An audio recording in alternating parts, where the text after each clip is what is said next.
इस कहानी को सुनने के बाद आप हमेशा प्रसन्न रहना, हमेशा खुश रहना सीख जाओगे। यह भगवान बुद्ध की कहानी है। अपने अंदर से अपने मन को ताकतवर बनाना सीखो।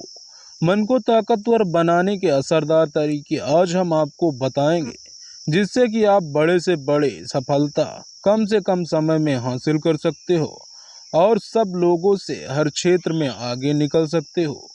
तो चलिए शुरू करते हैं, सुनते हैं एक गौतम बुद्ध की रोचक कहानी। हम इंसानों को सदा चिंताएं सताती हैं, जबकि पशु पक्षी आनंद से जीवन जीते हैं।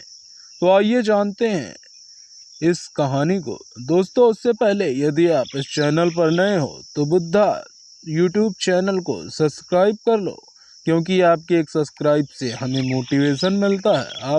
मैंने आपको पहले भी बताया था, या हर वीडियोस में आपको बताता हूँ। दोस्तों, इस कहानी को लाइक कर दीजिएगा और शेयर कर दीजिएगा। तो चलिए सुनते हैं गौतम बुद्ध की रोचक कहानी। हम इंसान को सदा चिंताएं सताती रहती हैं, जबकि पशु पक्षी आनंद से जीवन जीते हैं। आइए जानते हैं इस पर बुद्ध की सोच। मनुष्य का जीवन ही सबसे कीमती है, लेकिन इससे पहले कि आप कहानी में खो जाएं, वीडियो को लाइक जरूर कर दें। दोस्तों, एक व्यक्ति एक मार्ग में बहुत तेजी से आगे बढ़ रहा था। तभी अचानक वह दूसरे व्यक्ति से टकरा गया। इस पर वह दूसरा व्यक्ति क्रोधित होकर कहता है, अरे जानवर हो क्या, तुम्हें दिखाई नहीं देता? एक सांड की तरह लगातार आगे बढ़ते जा रहे हो। इस पर पहला व्यक्ति कहता है, काश आप जो कह रहे हैं वही सत्य होता, लेकिन दुर्भाग्यवश से मैं एक मनुष्य हूँ। उस पहले व्यक्ति के मुख से यह सुनकर दूसरे व्यक्ति का क्रोध शांत हो गया। वह उस पहले व्यक्ति से कहता है, लगता है तुम बहुत दुखी हो, वरना सौभाग्य की बात तो दुर्भाग्य न कहते, क्योंकि एक इंसान का जन्म पाना तो बड़े ही सौभाग्य की बात है। मनुष्य का जीवन बड़ी कठिनाइयों से मिलता है और तुम हो कि एक जानवर होना चाहते हो। तभी वह पहला व्यक्ति कहता है, मित्र, क्या आपने कभी किसी जानवर को आत्महत्या करते हुए देखा है? क्या आपने कभी किसी जानवर को किसी दूसरे जानवर को धोखा देते हुए देखा है? क्या आपने किसी जानवर को अपने अतीत या फिर अपने भविष्य के लिए परेशान होते देखा है? ऐसे में मनुष्य का जीवन भला सौभाग्य की बात कैसे कर सकता है? इससे अच्छा तो पशुओं का जीवन ही है। हम मनुष्य तो पशुओं से भी गए गुजरे हैं। उस पहले व्यक्ति की यह सारी बातें सुनकर वह दूसरा व्यक्ति कहता है, लगता है तुम बहुत दुखी हो, तुम्हारे जीवन में बहुत बड़ी समस्या आ पड़ी है। यदि ऐसा है तो तुम्हें इसका समाधान महात्मा बुद्ध के पास मिल जाएगा, तो वहां जाओ। तभी पहला व्यक्ति कहता है कि कौन है, क्या कोई साधु है, महात्मा, रश्मि मुनि है, पंडित हैं? अगर इनमें से हैं तो इनमें से कोई भी मेरी मदद नहीं कर सकता है। ऐसे कई लोगों से मिल चुका हूँ और इनके पास मेरी समस्या का कोई समाधान नहीं है। इस पर वह दूसरा व्यक्ति कहता है, वह इसमें से तो नहीं है, लेकिन वह क्या है यह मैं भी नहीं जानता। बस मैं इतना ही जानता हूँ कि जो भी उनके पास जाता है, उनकी सभी समस्याओं का समाधान वह बड़ी सरलता से कर देते हैं। जो भी उनके पास आता है, वह अपने सारे दुख दर्द वहीं पर छोड़कर चला जाता है। उस दूसरे व्यक्ति की बात सुनकर पहले व्यक्ति को लगा कि उसे भी महात्मा बुद्ध से मिलना चाहिए। उसने उस व्यक्ति से कहा, ठीक है भाई, अगर तुम कहते हो तो मैं एक बार उनसे भी मिल लेता हूँ, उन्हें भी देख लेता हूँ कि आखिर ऐसा क्या बात है जो लोगों की समस्याओं का समाधान बड़ी सरलता से कर देते हैं। इतना कहकर वह व्यक्ति अगले ही दिन महात्मा बुद्ध से मिलने के लिए निकल पड़ा। लगातार 3 दिन की यात्रा करने के बाद आखिरकार वह महात्मा बुद्ध के पास जा पहुंचा। जब वह महात्मा बुद्ध के करीब पहुंचा तो उसने देखा कि महात्मा बुद्ध अपने सभी शिष्यों को उपदेश दे रहे थे। महात्मा बुद्ध कह रहे थे, इस पृथ्वी पर उपस्थित हर किसी का जीवन बहुत कीमती है, परंतु मनुष्य जीवन अनमोल है। इसका उपयोग कर मनुष्य जीवन के उच्चतम शिखर तक पहुंच सकता है, और इसी मनुष्य जीवन के कारण हम मनुष्य पशुओं से नीचे भी आ सकते हैं। महात्मा बुद्ध का यह उपदेश समाप्त होते ही वहां पर जो भी लोग बैठे हुए थे वे वहां से चले गए। तभी वह व्यक्ति महात्मा बुद्ध के करीब पहुंचा और वह महात्मा बुद्ध को प्रणाम करके कहता है, हे बुद्ध, आप कहते हैं कि हम मनुष्य का जीवन अनमोल है। आखिर हम मनुष्य के जीवन में ऐसी क्या बात है? हम मनुष्य के जीवन में कीमती जैसा क्या है? हम चिंता करते हैं, परेशान रहते हैं, हम अपने भविष्य के लिए हमेशा चिंतित रहते हैं। ऐसे ही हजारों प्रकार की समस्याएं हम मनुष्य के जीवन में चलती रहती हैं।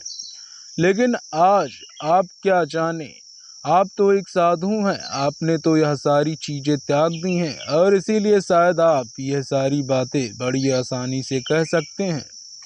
मुझे तो यही लगता है कि मनुष्य का जीवन बहुत ही कठिन है, हमें इसे समाप्त कर लेना चाहिए।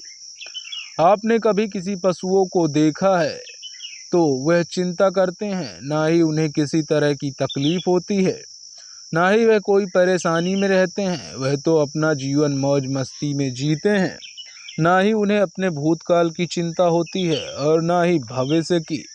ना ही वह किसी को धोखा देते हैं और ना ही किसी से शिकायत करते हैं। वह तो बस अपना जीवन जीते रहते हैं। और वहीं पर दूसरी तरफ हम मनुष्य का जीवन ठीक इसका उल्टा है। मुझे तो यही लगता है कि मनुष्य का जीवन पशु के जीवन से भी बदतर है। मनुष्य जीवन एक श्राप है जो हमें मिला है। ऐसे में आपको मनुष्य जीवन में ऐसी क्या विशेष बात नजर आती है जो आप लोगों को झूठ बताते रहते हैं कि हम मनुष्य का जीवन बहुत कीमती है, बहुत मूल्यवान है। इस दौरान महात्मा बुद्ध उस व्यक्ति की सारी बातें ध्यानपूर्वक सुन रहे थे और वह उसकी मनोदशा को समझ रहे थे। आखिर में महात्मा बुद्ध मुस्कुराते हुए उस व्यक्ति से कहते हैं, तुम अपने जीवन के संघर्षों से भाग रहे हो। यदि तुम संघर्ष करोगे ही नहीं तो जीवन सफल कैसे बनेगा? और जब हम संघर्षों से भागते हैं तो हमारा जीवन दूसरों के अधीन हो जाता है और फिर हमें दूसरों के अनुसार ही चलना पड़ता है। इसीलिए हमें अपने जीवन के लिए संघर्ष तो करना ही पड़ता है। महात्मा बुद्ध के मुख से यह सुनकर वह व्यक्ति बहुत अचरज में पड़ गया। उसने तुरंत ही महात्मा बुद्ध को प्रणाम किया, उनके चरणों में जा गिरा और उनसे कहने लगा, हे बुद्ध, आपको कैसे पता चला कि मैं अपने जीवन में संघर्षों से भाग रहा हूँ, उनसे बचना चाहता हूँ? मेरे जीवन में जब भी कोई समस्या खड़ी होती है तो मैं उसका सामना नहीं कर पाता, बल्कि मैं उसे छोड़कर भाग जाना चाहता हूँ। आगे महात्मा बुद्ध उस व्यक्ति से कहते हैं, तुम्हें लगता है कि पशुओं का जीवन हमसे लाख गुना अच्छा है, क्योंकि वह अपना जीवन खुद समाप्त नहीं कर सकते, क्योंकि वह किसी को धोखा नहीं देते और ना ही आने वाले भविष्य की चिंता करते हैं। इसका मतलब यह तो नहीं कि पशुओं के जीवन में कोई संघर्ष नहीं है। पशुओं के जीवन में तो जन्म से लेकर मृत्यु तक संघर्ष ही संघर्ष होता है। जब छोटे होते हैं तो उनकी जान को खतरा होता है, वे अपनी जान बचाने के लिए संघर्ष करते हैं। जैसे जैसे बड़े होते हैं तो उन्हें अपना पेट भरने के लिए संघर्ष करना पड़ता है। फिर चाहे उनके सामने कोई भी क्यों ना हो, फिर चाहे उनके सामने कितनी भी बड़ी परिस्थितियां क्यों ना हो, वे संघर्ष करने से कभी पीछे नहीं हटते। लेकिन हम मनुष्य छोटे छोटे संघर्षों से डर जाते हैं। अगर हम उन पशुओं की तरह अपने जीवन में संघर्ष करने लगे तो मनुष्य का जीवन अपने आप ही सफल हो जाएगा। इतना संघर्ष अगर एक मनुष्य अपने जीवन में कर ले तो वह जो चाहता है वह कर सकता है, उसे पा सकता है। और जब तक इतना संघर्ष करने के बाद भी वह पशु अपने जीवन में कुछ भी नहीं कर पाता, वास्तविकता तो यही है कि बिना संघर्ष के कोई जीवन नहीं है। बिना संघर्ष के हमारा जीवन चल ही नहीं सकता। फिर चाहे कोई राजा हो या भिखारी, सबके जीवन में संघर्ष तो है। जो भी इन परिस्थितियों के खिलाफ संघर्ष नहीं करता, फिर चाहे वह मानव हो या पशु, उसका नष्ट होना तय है। इस पर वह व्यक्ति कहता है, बुद्ध, क्या आप मुझे कोई ऐसी चीज दे सकते हैं जिससे मेरे जीवन के सारे संघर्ष हमेशा हमेशा के लिए मुझसे दूर हो जाएं? मेरी सारी चिंताएं, सारी समस्याएं, सारी परेशानियां हमेशा हमेशा के लिए खत्म हो जाएं। और मेरा जीवन हमेशा हमेशा के लिए खुशमय बन जाए। उस व्यक्ति की यह बात सुनकर महात्मा बुद्ध एक बार फिर से मुस्कुराने लगे और उस व्यक्ति से कहते हैं, मैं तुम्हें वह चीज़ तो नहीं दे सकता, लेकिन हाँ, मैं तुम्हें वहाँ तक पहुँचने का रास्ता जरूर बता सकता हूँ। यदि तुम वहाँ तक पहुँचने का संघर्ष कर लो तो तुम वहाँ तक पहुँच ही जाओगे और तुम्हें वह चीज़ मिल जाएगी। लेकिन मेरी एक बात और याद रखना कि इसका अर्थ यह भी नहीं है कि इसके बाद से तुम्हारे जीवन में परेशानियां फिर समस्याएं आनी बंद हो जाएंगी। तुम्हारे जीवन में परेशानियां और समस्याएं तो आती ही रहेंगी, लेकिन उसका प्रभाव तुम पर बहुत कम हो जाएगा। हमारे जीवन में दुख और समस्याएं तो आएंगी, लेकिन वह तुम्हें छू नहीं पाएंगी। और ऐसी अवस्था में चाहे तुम्हें कोई कितना भी दुख देने का प्रयास क्यों न करे, तुम्हें चाहे कोई कितना भी धोखा देने का प्रयास क्यों न करे, तुम्हें कभी भी धोखा नहीं मिलेगा। सब कुछ तुम्हारे पास ही होगा, लेकिन फिर भी वह तुमसे दूर रहेगा। महात्मा बुद्ध की यह बात सुनकर व्यक्ति महात्मा बुद्ध के सामने दोनों हाथ जोड़कर महात्मा बुद्ध से कहता है, हे बुद्ध, बताइए वह चीज़ क्या है जो मुझे कहाँ मिलेगी। मैं उस चीज़ को पाने के लिए कुछ भी कर सकता हूँ। मैं अपना पूरा प्रयास लगा दूंगा, लेकिन उस चीज़ को हासिल करके ही दम लूंगा। इस पर महात्मा बुद्ध ने उस व्यक्ति से कहा, सोच लो, एक बार यदि तुमने रास्ता शुरू कर दिया तो तुम्हें उस रास्ते पर चलते ही रहना होगा जब तक कि तुम अपनी मंजिल को पा नहीं लेते। और यह रास्ता अत्यंत संघर्षों से भरा होगा। क्या तुम अपनी मंजिल तक पहुंच पाओगे? इस पर व्यक्ति कहता है, आप मुझे वह मार्ग बताइए, मैं उस पर चलूंगा, अपनी अंतिम सांस तक संघर्ष करूंगा, लेकिन उस चीज को हासिल करके ही दम लूंगा। इस पर महात्मा बुद्ध कहते हैं, सुनो, उस चीज का नाम है शांति, जो तुम्हारे मन के भीतर गहराइयों में है। जैसे यह समुद्र की लहरें ऊपर से तो बड़ी तीव्र नजर आती हैं और उछाल मारती हैं, जिन्हें देखकर हमारा मन घबरा जाता है, परंतु ठीक इसी के विपरीत इसकी गहराई में बहुत ही शांत होती है। और ठीक इसी प्रकार हमारे मन की गहराइयों में भी वह शांति छिपी हुई है। तुम्हें अपने मन की गहराइयों में उस शांति को खोजना होगा, उस शांति के लिए संघर्ष करना होगा। और अगर तुम रास्ते से नहीं भटके तो जैसा तुम्हें मैंने कहा है वह सब तुम्हें मिलेगा जो तुम चाहते हो। महात्मा बुद्ध के मुख से ये सब सुनकर वह व्यक्ति कहता है, हे तथागत, मैंने तो सोचा था कि आप मुझे कोई ऐसी वस्तु बताएंगे जिसे मैं किसी भी हालत में खोज लूंगा और उसके बाद मेरा जीवन सुखमय बन जाएगा। इस दुनिया में ऐसी कोई चीज नहीं जिसे खोजा नहीं गया, उसे तो खोजा जा सकता है, लेकिन मैं अपने मन के भीतर कैसे जा सकता हूँ? वहाँ भला कौन सा मार्ग जाता है? वहाँ भला ऐसी कौन सी सवारी जाती है जिस मार्ग पर मैं चलकर या फिर उस सवारी के द्वारा वहाँ तक पहुँच सकता हूँ?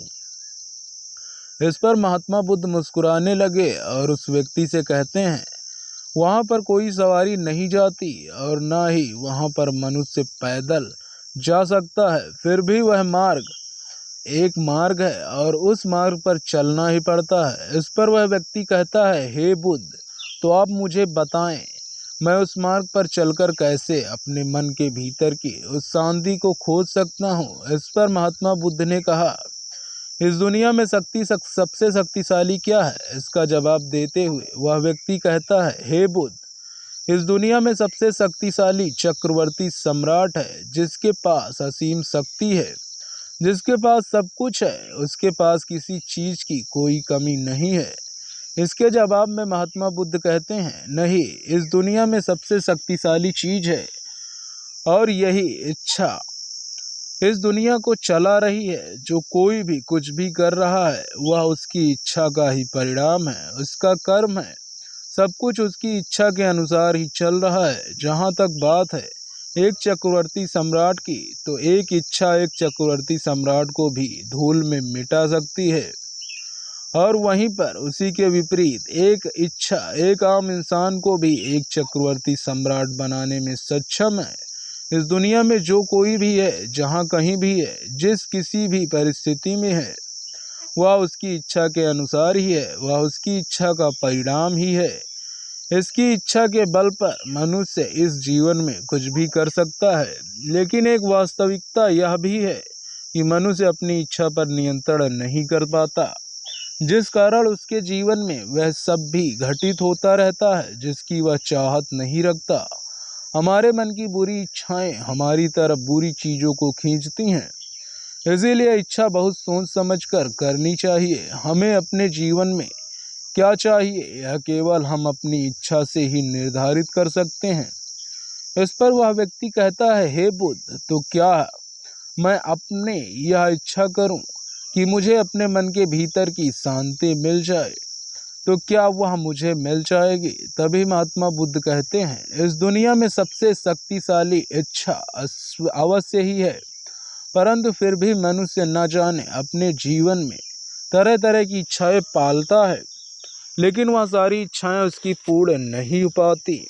जानते हो, क्योंकि उसे को पूरा करने के लिए एक और चीज की आवश्यकता पड़ती है, और वह एक चीज की कमी मनुष्य की जीवन में हमेशा बनी रहती है। क्या तुम उसके बारे में जानते हो? इस पर वह व्यक्ति कहता है, नहीं बुद्ध, मैं नहीं जानता। वह क्या चीज है? तभी महात्मा बुद्ध कहते हैं, बनते संकल्प के बिना इच्छा व्यर्थ है। संकल्प के बिना तुम चाहो कितनी भी बड़ी इच्छा क्यों न कर लो, लेकिन वह कभी पूरी नहीं हो सकती। संकल्प जितना मजबूत होगा, तुम्हारी इच्छा भी पूरी होने की संभावना उतनी ही अधिक होगी, और संकल्प जितना कमजोर होगा, तुम्हारी इच्छा भी उतनी ही कमजोर होगी। इस पर वह व्यक्ति महात्मा बुद्ध से कहता है, हे बुद्ध, तो इसका अर्थ यह क्या हुआ कि यदि मुझे शांति पाने की इच्छा है तो मैं इसे पाने के लिए दृढ़ संकल्प करूं, तो क्या मुझे वह शांति मिल जाएगी? तभी महात्मा बुद्ध कहते हैं, संकल्प भले ही इच्छा को शक्ति प्रदान करता है, परंतु इच्छा और दृढ़ संकल्प होने के बाद भी व्यक्ति अपनी मंजिल तक पहुंच नहीं पाता, क्योंकि वह राह में भटक जाता है और फिर थक हार कर वह अपने संकल्प को त्याग देता है और अपनी इच्छाओं को छोड़ देता है। क्या तुम जानते हो ऐसा क्यों होता है? इस पर वह व्यक्ति कहता है, हे बुद्ध, मुझे नहीं पता। तभी महात्मा बुद्ध कहते हैं, क्योंकि किसी भी मार्ग पर चलने के लिए उस मार्ग के ज्ञान का होना बहुत आवश्यक है, और यह ज्ञान हमें उस मार्ग पर चलकर ही मिल सकता है, ना ही केवल बैठकर सोचने से। और जब हम उस मार्ग पर चलते हैं तो हमें छोटी मोटी दिक्कतें, समस्याएं, परेशानियां आती ही रहती हैं, और हम उन छोटी छोटी समस्याओं से फिसल कर रह जाते हैं और हमारा संकल्प टूट जाता है।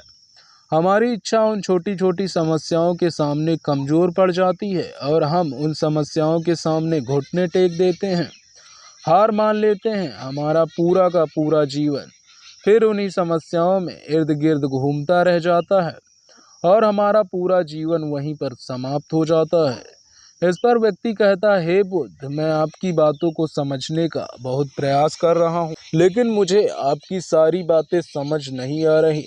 कृपया करके आप मुझे साफ और स्पष्ट तौर पर समझाने का प्रयास करें। तभी महात्मा बुद्ध ने उस व्यक्ति से कहा, बनते, मान लो कि तुम्हें किसी गांव में जाना है और वहां पर किसी व्यक्ति से मिलना है, और तुमने यह दृढ़ संकल्प किया है कि तुम उस व्यक्ति से मिलकर ही रहोगे। तुमने अपना सफर तो शुरू किया, लेकिन काफी वर्षों के प्रयास के बाद भी ना तो वह गांव खोज पाए और ना ही उस व्यक्ति से मिल पाए। तो ऐसे में क्या हुआ? इसके जवाब में वह व्यक्ति कहता है कि बुद्ध, भला ऐसा कैसे हो सकता है? यदि मैं जीवित हूँ और वह व्यक्ति भी जीवित है जिससे मैं मिलना चाहता हूँ, और मुझे वह गांव पता है, तो मैं उससे अवश्य ही मिलूंगा। तभी महात्मा बुद्ध कहते हैं, तुम्हें उस गांव का नाम पता है और तुम्हें जिससे मिलना है उसका नाम भी तुम्हें पता है, पर तुम्हें यह नहीं पता कि गांव किस दिशा में है। तो ऐसे में तुम कौन सा मार्ग पकड़ोगे और किस मार्ग पर आगे बढ़ोगे? यदि मान लो कि तुमने किसी विपरीत मार्ग को पकड़ लिया, तो क्या वह तुम्हें उस गांव तक ले जाएगा? क्या वह तुम्हें उस व्यक्ति तक मिला पाएगा? इस पर वह व्यक्ति कहता है कि बुद्ध, इस अवस्था में तो यह कार्य बिल्कुल भी असंभव होगा। इस पर महात्मा बुद्ध मुस्कुराते हुए उस व्यक्ति से कहते हैं, मैं कब से यही तुम्हें समझाने का प्रयास कर रहा हूँ। हमारी इच्छा संकल्प होने के बाद भी हमें सही मार्ग का ज्ञान नहीं होना आवश्यक है। शांति को खोजने का जो मार्ग है वह ध्यान और ध्यान के भीतर होता है, बाहर नहीं। जब तुम अपने भीतर की शांति को खोजने के लिए ध्यान के मार्ग पर आगे बढ़ो, अपनी इच्छा की पूर्ति के लिए तुम उस मार्ग पर आगे की ओर बढ़ते चलोगे, तो हो सकता है कि तुम्हारी राह में छोटी छोटी मुसीबतें, दिक्कत या तकलीफ आए, लेकिन तुम्हें उन समस्याओं का सामना करना ही पड़ेगा। तुम्हें उनसे लड़ना होगा, उनसे संघर्ष करना ही होगा, क्योंकि वह मार्ग तुम्हारे लिए बिल्कुल नया है। और पहली बार जब हम किसी मार्ग पर आगे बढ़ते हैं तो हमें यह नहीं पता होता कि अगला पड़ाव क्या होगा और आगे कौन सी कठिनाइयाँ आने वाली हैं। हमें तो वहाँ पर जाने के बाद ही पता चल पाएगा। वहाँ पर दूसरी तरफ जो मनुष्य इन छोटी छोटी दिक्कतों में नहीं फंसता, वह अपने संकल्प पर दृढ़ बना रहता है। अपने जीवन में वह सब कुछ पा लेता है जो वह चाहता है, और अपनी मंजिल पर पहुंचकर उसे असीम शांति भी मिलती है। और जब मनुष्य अपने लक्ष्य को प्राप्त कर ही लेता है, तब उसे और कुछ पाने की इच्छा नहीं रह जाती। इसी प्रकार यदि तुम भी केवल मार्ग पर आगे बढ़ते रहो, तो तुम भी अपने मन के अंतर तक पहुंच जाओगे, और वहां पहुंचने के बाद तुम्हें किसी चीज की कोई आवश्यकता नहीं पड़ेगी। ना ही तुम्हें कोई धोखा दे पाएगा, ना ही तुम्हें कोई लूट पाएगा, और ना ही तुम्हें कोई दुख पहुंचा पाएगा। उस अवस्था में पहुंचने के बाद ना ही कोई मोह, ना ही कोई चिंता, और ना ही कोई समस्या रहेगी। तुम उस परिस्थिति में बड़ी सरलता से निकल पाओगे, और जब तुम अपने मन की उस शांति को प्राप्त कर लोगे, तुम एक पशु तो नहीं रहोगे और ना ही एक मनुष्य रहोगे, बल्कि तुम मनुष्य से भी और ऊंचा दर्जा प्राप्त कर लोगे। और फिर तुम्हें कोई भी दुख नहीं छू पाएगा। फिर तुम्हें किसी चीज की कोई परेशानी नहीं रह जाएगी, ना तो भविष्य की चिंता होगी, ना ही अपने बीते हुए भूतकाल की। तुम तो बस अपनी शांति में मग्न रहोगे, और तुम्हें किसी प्रकार का दुख कभी छू तक नहीं पाएगा। महात्मा बुद्ध की यह बात सुनकर वह व्यक्ति महात्मा बुद्ध के चरणों में गिर पड़ा और महात्मा बुद्ध से कहता है, हे बुद्ध, आपकी सारी बातें सत्य हैं, मैं आपकी सारी बातें समझ चुका हूँ, लेकिन फिर भी मेरे मन में एक दुविधा है। मेरे पास क्या ऐसी कोई चीज नहीं रख सकता जिससे मेरे सारे दुख, सारी तकलीफें, सारी कठिनाइयाँ हमेशा हमेशा के लिए दूर हो जाएं। इस पर महात्मा बुद्ध मुस्कुराते हुए कहते हैं, यदि तुम बाहरी दुनिया से कुछ अपने पास रखना चाहते हो, तो तुम उस शांति को पाने का प्रयास छोड़ ही दो, क्योंकि तुम कुछ ऐसा पाना चाहते हो जिससे तुम्हारी समस्याएं कभी समाप्त नहीं होंगी, बल्कि और बढ़ती चली जाएंगी, क्योंकि तुम्हारी समस्याओं का समाप्त होना संभव ही नहीं हो पाएगा। और जानते हो ऐसा क्यों है? इस पर वह व्यक्ति कहता है, हे बुद्ध, पर ऐसा क्यों? इसका जवाब देते हुए महात्मा बुद्ध कहते हैं, क्योंकि बाहर तो पहले से ही शांति है, चारों ओर केवल शांति ही शांति है। हमें तो बाहर की शांति नजर आती है, लेकिन हमारे भीतर की शांति हमें नजर नहीं आती। और जो शांति हम बाहर की ओर देख रहे हैं, वह बाहर नहीं बल्कि हमारे भीतर ही है। इसीलिए जब तक तुम अपने अंदर को ठीक से नहीं कर पाओगे, तब तक तुम बाहर कुछ भी नहीं कर सकते। जब तक तुम्हारे भीतर सब कुछ ठीक नहीं होगा, तब तक बाहर कुछ भी ठीक नहीं हो पाएगा। इतना कहकर महात्मा बुद्ध शांत हो गए, और वह व्यक्ति महात्मा बुद्ध की बातों पर विचार करने लगा। उसके पास महात्मा बुद्ध के बताए गए रास्ते के अलावा और कोई मार्ग भी नहीं था। उसने दृढ़ संकल्प लिया कि वह अपने भीतर की उस शांति तक पहुँच कर ही रहेगा। उसने ध्यान के मार्ग को अपनाया और आगे की ओर बढ़ने लगा। अब वह व्यक्ति अपनी मंजिल तक पहुंचता है या नहीं, यह तो उसकी संकल्प, उसकी इच्छा शक्ति और उसके मार्ग में लगातार आगे बढ़ने पर निर्भर करता है। उसे यह भी समझ आ गया कि मनुष्य का जीवन पशुओं से बुरा नहीं है। बल्कि उसे जैसा जीवन मिला है वही सही है, जिसे और उसे वह और बेहतर कर सकता है। दोस्तों, आपने आज की इस कहानी से क्या सीखा वह मुझे कमेंट बॉक्स में ज़रूर बताइए। इसी के साथ उम्मीद करता हूँ कि आपको आज की कहानी पसंद आई होगी। इस वीडियो को उस इंसान को शेयर करो जिसको इसकी ज़रूरत है। इसको अपने दोस्तों और परिवार के सदस्यों के साथ शेयर करो, और अभी तक आपने चैनल सब्सक्राइब नहीं किया तो सब्सक्राइब कर लो, क्योंकि आपके एक सब्सक्राइब से हमें मोटिवेशन मिलता है। तो चलिए मिलते हैं इसी तरह की एक और नई वीडियो में, नई कहानी में। तब तक के लिए आप सभी अपना ख्याल रखें। धन्यवाद।